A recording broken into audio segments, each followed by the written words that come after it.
जगन्नाथ मंदिर भारत के ओडिशा राज्य के पुरी शहर में स्थित एक बहुत ही प्रसिद्ध और ऐतिहासिक मंदिर है। यह मंदिर भगवान जगन्नाथ, उनके भाई बालभद्र और बहन सुभद्रा को समर्पित है।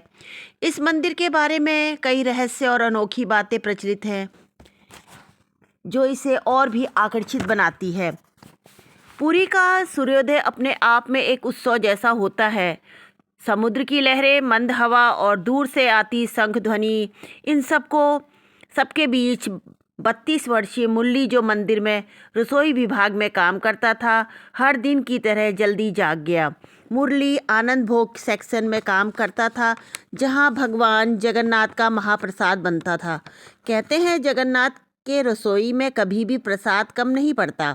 यह बात लोग वर्षों से बताते आ रहे थे, पर मुरली ने ऐसा कभी देखा नहीं था। ऐसा चमत्कार होते कभी देखा नहीं था। आज रथ यात्रा का महापर्व था।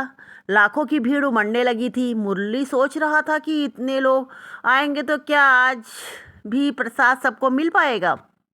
सुबह 8 बजे की बात है। मुरली अपने साथियों के साथ विशाल रसोई घर में पहुंच गया। तभी पता चला आज लकड़ी की सप्लाई देर से आएगी। पुरी के जगन्नाथ मंदिर में खाना लकड़ी पर ही बनता था। गैस बिजली कुछ नहीं। रसोई में कुछ 752 चूल्हे थे। आज उनमें से आधे भी नहीं जल पा रहे थे। मुरली ने चिंतित होकर पूछा, भोग का सामान 11 बजे है, इतना बड़ा प्रसाद हम कैसे बनाएंगे।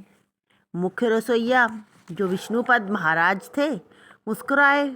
उनकी सफ़ेद दाढ़ी पर रोशनी पड़ रही थी। उन्होंने कहा, बेटा चिंता मत करो, यहाँ रसोई हम नहीं भगवान चलाते हैं, तुम अपने मन को शांत रखो। मुरली को यह बात कुछ अजीब सी लगी। अरे महाराज, लकड़ी ही नहीं है तो चमत्कार थोड़े होंगे। लेकिन अनुभवी रसोइया अस्वस्थ थे। 10:15 हो बज गए। थोड़ी लकड़ी आई, लेकिन बहुत कम। रसोइया ढेर सारी माटी की हंडियों से भरी पड़ी हुई थी। मुरली और बाकी लोग चिंतित थे। भीड़ बढ़ती जा रही थी मंदिर में, और बाहर भक्त लगातार आते जा रहे थे। एक सेवारत दौड़ते हुए अंदर आया। भोग आरती में 40 मिनट बचे हैं, कहने लगा। प्रसाद तैयार है कि नहीं पूछने लगा। मुरली थक कर बैठ गया, क्या करे। लेकिन तभी मुख्य रसोइया फिर बोला, सब लोग अभी जितनी हंडियों में लकड़ी लग सकती है लगाओ, बाकी भगवान पर छोड़ दो। मुरली को गुस्सा भी आया, पर आदेश मानकर चूल्हा सजाने लगा। अचानक 10:40 बजे रसोइया में अचानक खुशबू फैलने लगी। मुरली चौंका। अरे, यह तो खिचड़ी और दाल की महक है। लेकिन हमने तो अभी हांडिया में सामग्री डाली ही नहीं। सभी हैरान। मुख्य रसोइया शांत खड़े थे। उन्होंने कहा, मैंने तो कहा था ना, भगवान खुद संभालेंगे। मुरली दौड़कर हांडियों के पास ढक्कन उठाया, और जो देखा वो उसके जीवन में सबसे बड़ा आश्चर्य था। हांडिया पूरी तरह पक चुकी थी, महाप्रसाद से भरी थी, लेकिन लकड़ी लगी नहीं थी, आँच भी नहीं थी। फिर भी ये खाना कैसे पक गया। मुरली ने हांडी का तला छुआ, गर्म था। यह कैसे हुआ। उसकी आंखें फटी रह गई। उधर मंदिर के बाहर लाखों भक्त प्रसाद की प्रतीक्षा कर रहे थे।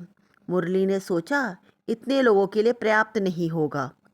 लेकिन जब इसको बांटना शुरू किया, हांडी में से प्रसाद निकाल कर जाने लगा, तो भक्तों को दिया जाने लगा। हांडी खाली ही नहीं हो रही थी।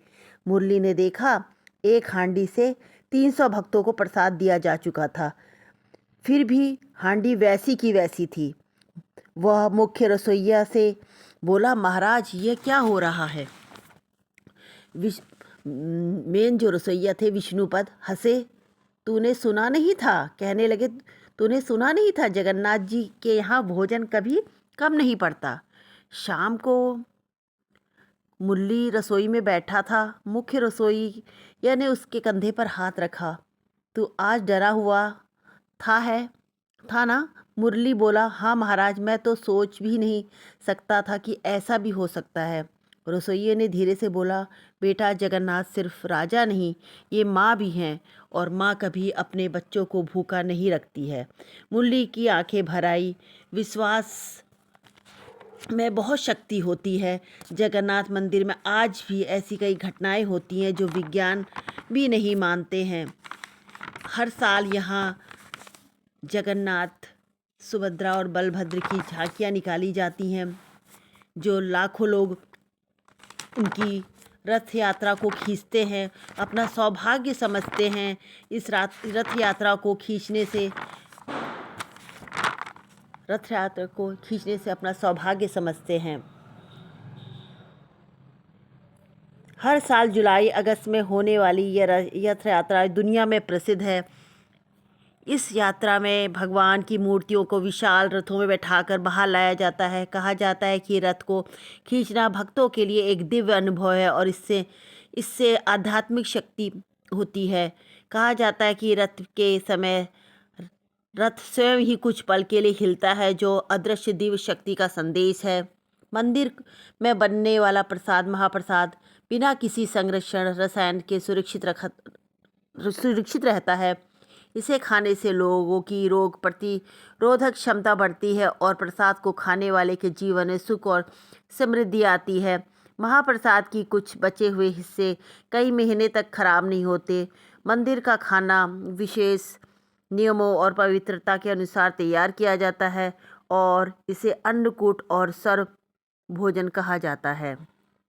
तो आप लोगों को ये कहानी कैसी लगी? अगर अच्छी लगी तो लाइक करिएगा, शेयर करिए।